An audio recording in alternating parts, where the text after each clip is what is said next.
in this video, I'm going to have a quick look at some approval workflows, especially around the notifications that you can get sent out. This was off the back of listening to Steve's podcast from Friday. Anyway, so let's go on to Business Central. Donk. Here we are. So here we've got an approvals test company I've set up, and I'm just going to go from scratch. I just created this company, so I'm just creating everything from scratch to kind of give the full experience end to end. So in this example, I'm going to do a general journal batch approval. So let's go and do the workflow first. So interesting. We've got a brand new company. It's got eDocument workflow enabled. Incredible. Anyway, general journal batch approval workflow. Here it is. So here's the completely out of the box general journal batch approval workflow. All right. So if we just run through the details on the page here, when it's requested, check it balances. That's useful, and it is balanced. And then it's going to do. This is the main what's it going to do. So the then response we can click through because there's multiple things happening. So it's going to add a record restriction. It's pretty standard when you're sending things for approval. It's going to create the approval request using the type approver and the approver type direct approver. So I think this is I'm not sure if this is a limitation. I'm not sure if you can set up other ones, but generally speaking, you see this on the batch approvals, and it will just go to that the person who sent the thing for an approval. In the approval user setup, you have to specify who is their direct approver. It goes to that person. And this is the key bit here. Send an approval request for the record and create a notification. All right. That is the bit that you can make it send an email. Now, down here we can see it's always interesting. So we've got all the various other things that can happen after that's been sent. So interestingly, although it's direct approver, it has been tooled up to be able to have multiple approvers in here, because we've got, when there's no pending approvals left, i.e. so everyone's approved it, then it's just going straight through for the remove record restriction. If you did tweak the approval method and it ended up having lots of different people approved, then it's got this step here that would fire every time there's at least one more greater than 0 approvers to approve, and it's going to send that approval request to that particular user and create a notification. So this workflow as it's set up, we expect it to send a notification and potentially send an email when the request is sent, but when it's approved, it's not sending anything. It's just removing the record restriction. So let's just check out how that looks for the minute. All right, so I've approved that. Let's go and quickly check the approval user setup. Right, so it's just a brand new company, so let's bang in a few people. So I'll have myself, and Alan is going to be my direct approver. Alan Bosch. So there we go. Very, very simple setup. Got the emails in there.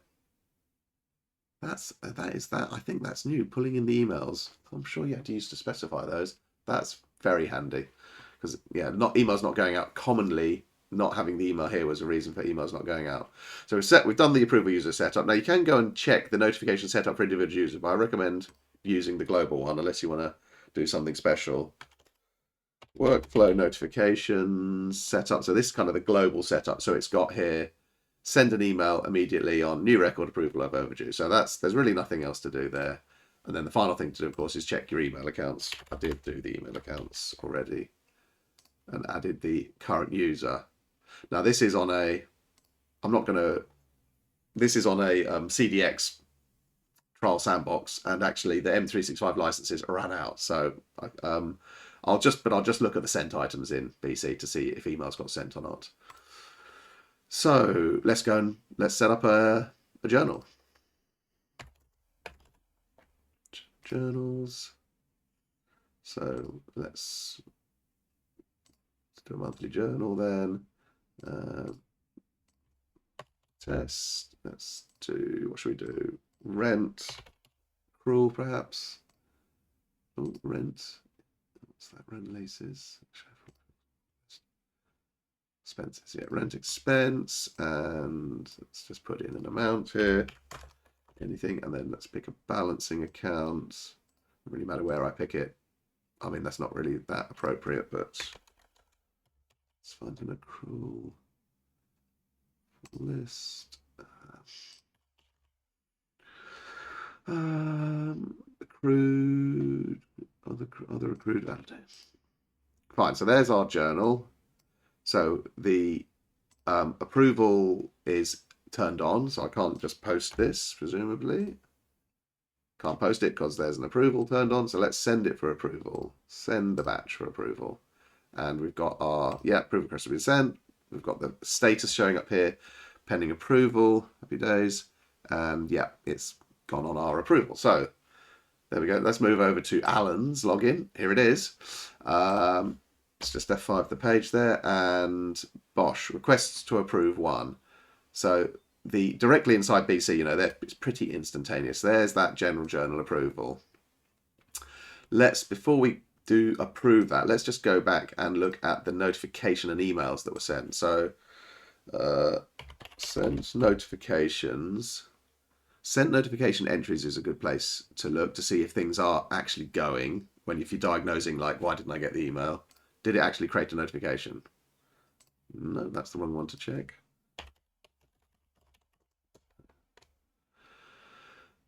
Notification entries.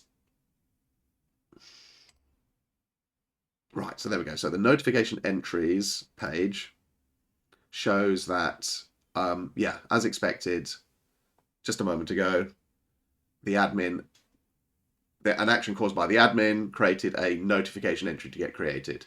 And based on the workflow notification setup, that should trigger an email to get sent. So let's look in the sent emails. Now this does work off a job queue, so sometimes there's a bit of a delay.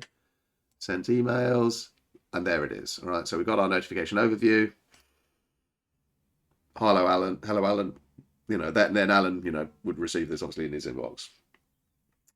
I would show you in Outlook, but my Outlook license expired. So that's the email sent. And if we go over to Alan's login now, and let's approve that entry. Let's open record. You know, you can do it however you like. There it is. Okay, he's going to review it. He's going to approve it. Bang. Status approved. I can go back to, so as we saw earlier from the workflow, this has not sent any notifications. There's no more. We look at where can we see the approval? See the approval entries somewhere here.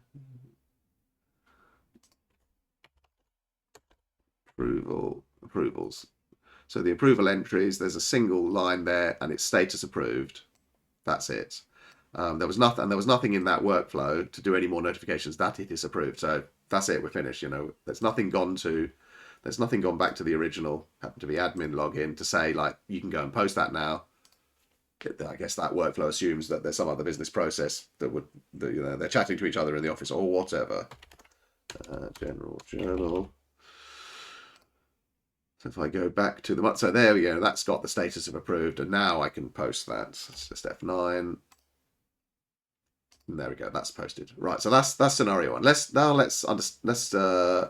the workflow, because the requirement is we do want an email to be sent back to the person who requested the approval when the journal is ready to be posted, because, you know, everyone likes a reminder like that. So let's go and change the workflow to do that and check it out. Workflow, here it is. So let's turn it off so we can edit it. So this is the key step here. This is the, like, I'm done, you know, with approvals, remove record restriction. So we just need to add in a few steps here. Add another response. So I'm going to add in here, send a notification. So create a notification. And we're going to notify the sender. Is that correct? Yeah, that should be correct. Approval. And an notification entry type approval. All right, so I think that's all you need to do. Let's click OK. Turn it back on. Let's give it another shot here. See what we get. General journals. Let's do another. That's 2.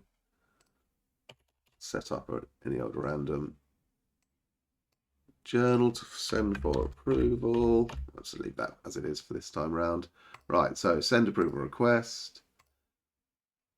And it's off. And we look at the approval. Well, I don't need to look at the approvals, but it'll show, presumably it'll show Alan needs to do the approval. Back over to Alan's login. Refresh the page. Request to approve. Oh, I'm on the wrong login. Let's go on to Alan's login. There we go. Oh.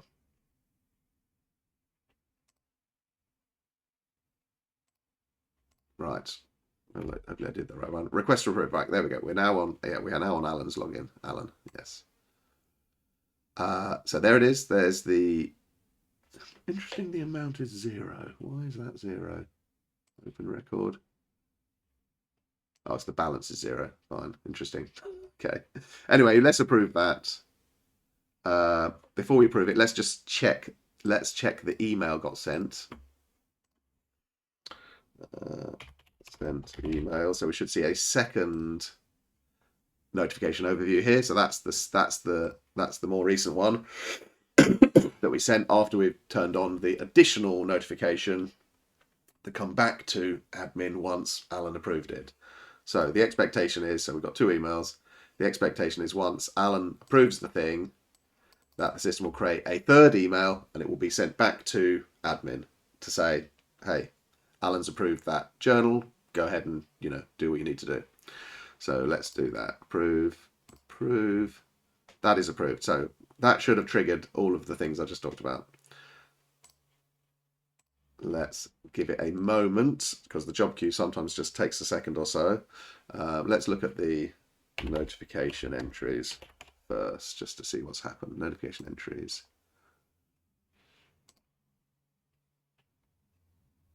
Right, so 3 o'clock, which is that. So this is now the first notification entry that's been created under the name of Alan, which is as we would expect, because the second batch, after I changed it, now Alan is it's the workflow is basically saying like no, notify the sender. So yeah, it's worked basically.